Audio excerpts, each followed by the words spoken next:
Welcome back to my channel, guys. Today I'm going to show you guys how to make this quick and easy lamb bones and cabbage stew recipe. If you are new here, please don't forget to hit that subscribe button and the bell so you don't miss a single recipe from me. All the measurements will be available for you in the description box below. So to start off with, I'm starting off with some onions and some green pepper.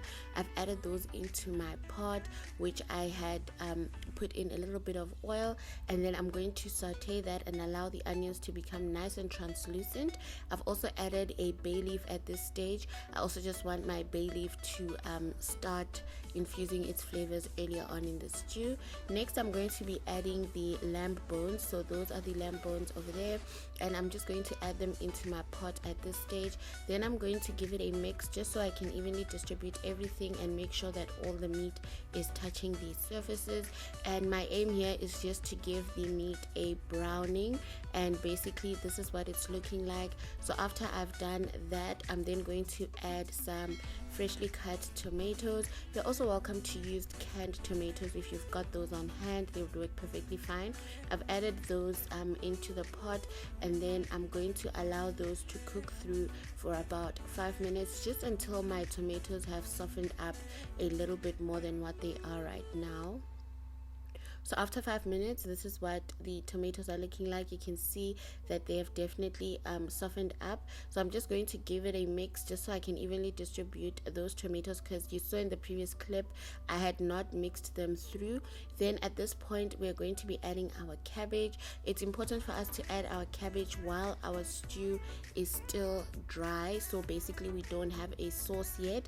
And then to that, I'm going to be adding some garlic flakes. If you've got some freshly crushed garlic, I would suggest that you add that at the beginning with the onions and the green pepper. Then to that, I'm just going to add a little bit of turmeric so that I can get a bit of color into my cabbage. I'm going to give that a quick mix. I'm also trying my best to get the cabbage towards the bottom of the pot just so it can cook a little bit quicker. And then I'm going to allow that to cook as well for another 5 minutes. So after about 5 minutes of steaming or so, you can see that our cabbage has basically wilted down and it is almost practically cooked. So cabbage cooks really quickly, so you don't have to wait a long time before your cabbage can cook through. I'm just going to give that a quick mix. Now we're going to move over to flavoring and also developing the flavor profile for our sauce. So to start off with, I'm adding some medium curry powder.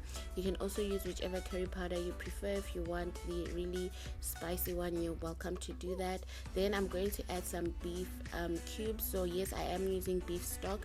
I find that the lamb stock is a bit too salty for me. Maybe it's just me, but you're also welcome to use lamb stock. Then I'm adding some tomato paste. Then I'm going to be adding some water.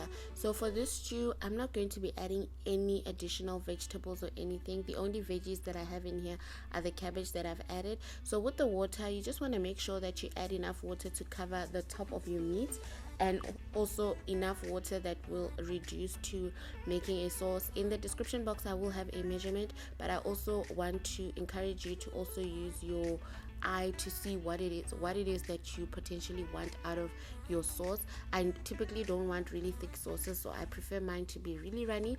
And also you need to bear in mind that the longer you cook your meat and after it sits for a while, your sauce will definitely reduce and thicken on its own naturally. So this is what my sauce is looking like after I allowed it to boil and cook away for like 20 minutes. Then I've added some Worcestershire sauce, and then I'm giving that a quick mix. I'm gonna allow that to simmer for about 10 minutes, and that is basically it. I'm going to be enjoying this with some steamed bread.